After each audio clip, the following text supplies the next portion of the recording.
Bismillah, alhamdulillah, wassalatu wassalamu ala rasulillah, wa ba'd, assalamualaikum warahmatullahi wabarakatuh. Mula ngayon ay unti-unti natin talakayin ang patungkol sa kamatayan.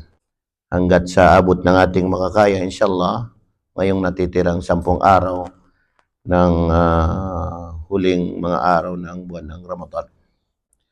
Pag pinag-usapan ng kamatayan ay ito ay nakakadagdag sa ating iman, sa ating pananampalataya. Dito mo mararamdaman yung gaano kalambot o gaano katigas ang iyong puso. Lalo na pagdating na sa impyerno, halimbawa, pag wala ka ring maramdaman at parang wala rin sa iyo, hindi ka nangangamba, hindi ka natatakot, baliwala lang, ibig sabihin ay malala na yung sakit ng iyong puso. Kasi ang mga pantas, ang mga ulama, ang mga salaf, pag pinag-usapan ng kamatayan, lalo na ang impyernong apoy ay sila ay napapaiyak. Kahit sa pag-imam, pag ang binabasa ay patungkol sa kamatayan, patungkol sa kabilang buhay, sa impyernong apoy, kaparusahan, ay napapaiyak sila.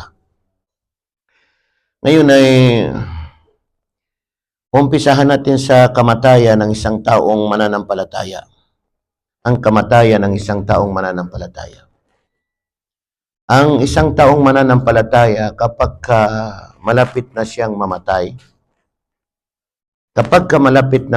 ibig sabihin ay magpapaalam na dito sa mundo at papunta na sa kabilang buhay.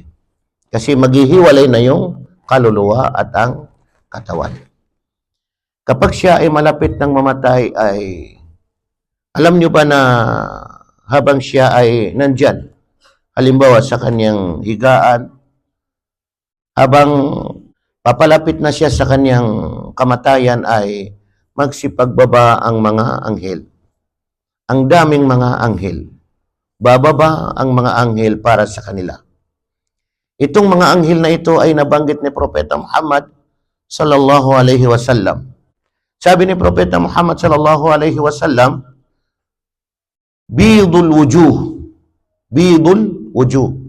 Ibig sabihin na yung mga anghel na ito ay napakaputi ang kanilang mga mukha.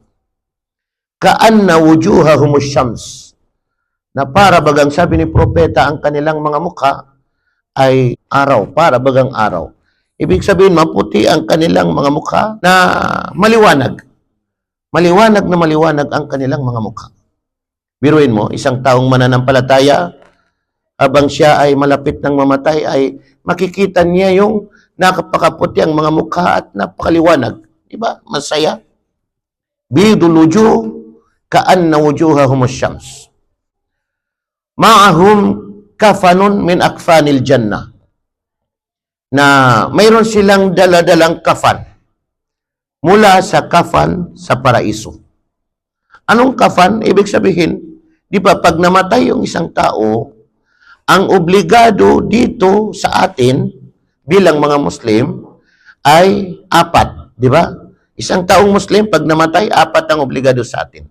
Unang-una ay paliliguan natin, pangalawa ay babalutin, pangatlo ay dadasalan, pang-4 ay ililibing. Ano yung pangalawa? Babalutin. Ang babalutin, yan ang tawag dyan ay kafan. Kafan. Iba yung puting tela na binabalot dyan. Ang tawag dyan ay kafan. Yun, yung katawan natin. Obligasyon ng mga kapwa niya Muslim na isagawa itong 4. Pero itong kaluluwa naman natin ay obligasyon naman ng mga anghel. Kaya sabi ng Propeta Muhammad sallallahu alaihi wasallam, ma'ahum kafanun min akfanil jannah. Mayroon silang daladalang kafan mula sa kafan sa paraiso. Mula sa mga kafan sa paraiso. Mashallah. Wa hanutun min hanutil jannah. At mayroon silang daladalang isang pabango, isang klaseng pabango mula sa mga pabango sa paraiso. Kafan Mabango pa, Allahu Akbar. Para yan sa kaluluwa. Na, yung dami ng mga anghel, yung dami ng mga anghel ay maddal basar. Sa abot ng tanaw.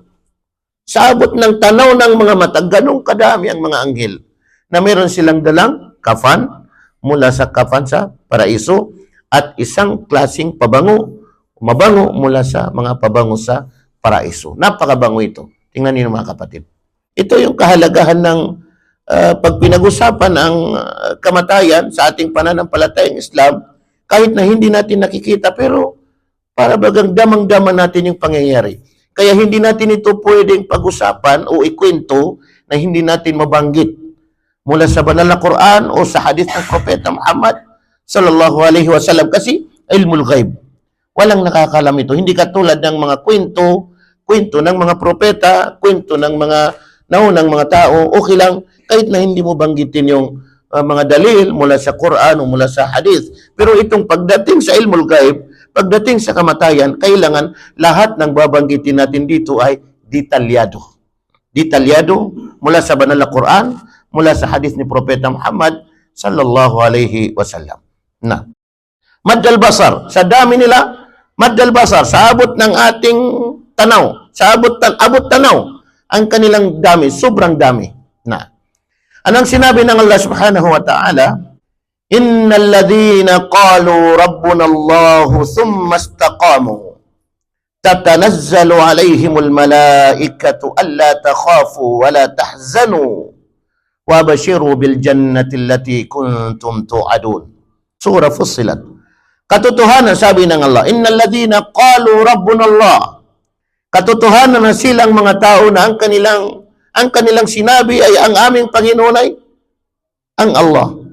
Nagdi-declare sila ng kanilang Panginoon ang Allah, ang kanilang sinasamba ay walang iba kundi ang Allah subhanahu wa ta'ala. Innal ladhina qalu rabbuna Allah thumma istaqamu. Pagkatapos sila ay naging matuwid. Istaqamu, naging matuwid. Maraming paliwanag ng mga pantas at ibig sabihin ng istaqamu, naging matuwid. Kabilang sa paliwanag nito ni Mujahid, isang tanyag na nagpapaliwanag sa mga talata ng Allah subhanahu wa ta'ala, sabi niya, aslamu, thumma lam yushriku bih. Yung mga tao na yan ay nag-Muslim.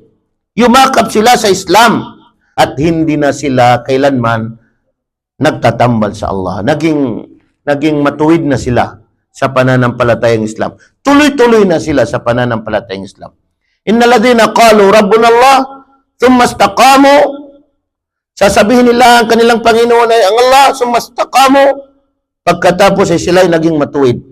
Muslim na sila, tapos hindi na sila kailanman pumasok sa anumang klaseng pagtatambal hanggang sa dumating sa kanilang kamatayan ay matuwid na sila sa pananampalatayang Islam.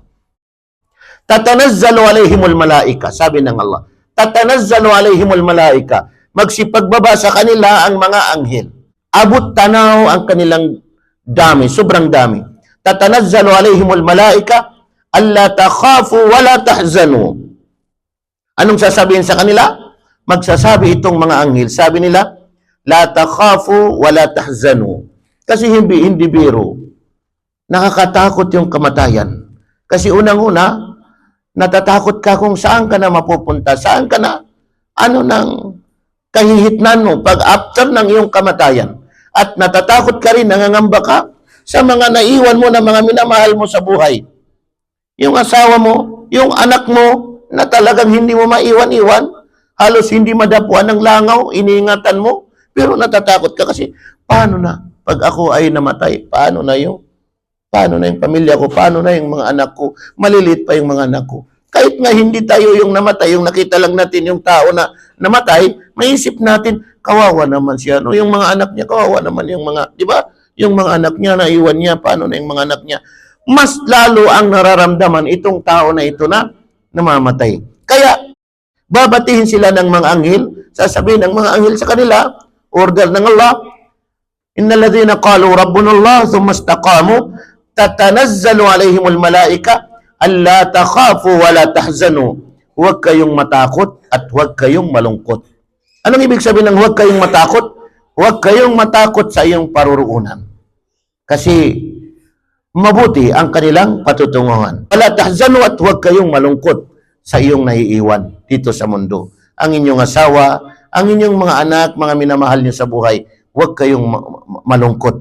Kasi, kumbaga sa paliwanag nito, kami na ang bahala mag-alaga sa kanila sa kapahintulutan ng Allah subhanahu wa ta'ala.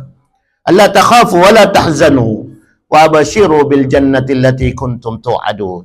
Kaya, pag naghiwalay na yung kaluluwa ng isang taong mu'min, isang taong mananampalataya, nasabi ni Propeta Muhammad sallallahu alaihi wasallam, lalabas na yung kanyang kaluluwa, tasilu kama tasilul qatra. Ibig sabihin ay lalabas yung kaluluwa na parang patak ng tubig. Parang patak ng tubig. Kuha ka ng lalagyan ng tubig at iano mo isang patak, parang ganun. Ganun kagaan. Ganun kagaan, ganun kadali. Yung ibig sabihin, paglabas ng kaluluwa ng isang taong mananampalataya. Paano ba naman hindi madali ibinabati na ng mga anghel? Bukod pa sa mga talata na nabanggit natin noon na ibig sabihin, ya ayyatuhan nafsul mutmainna irji'i ila rabbiki radiyatan mardiyah fadkhuli fi ibadi wadkhuli jannati. Alla takhafu wala tahzanu. Sabi ng mga anghel, huwag kayong matakot sa inyong patutunguhan at huwag kayong malungkot sa inyong iiwan o maiiwan dito sa mundo. Ang inyong mga asawa, ang inyong mga anak, ang inyong mga minamahal sa buhay. Kasi sila nang bahala sa kapahintulutan ng Allah subhanahu wa ta'ala. Wa bashiru bil jannati allati kuntum tu'adun. At tanggapin ninyo ang magandang balita. Ano itong magandang balita? Ang Jannah, ang paraiso. Fadkhuli fi ibadi wadkhuli jannati. Sabi ng Allah, pumasok kayo sa lipon ng aking mga alipin at pumasok kayo sa aking paraiso.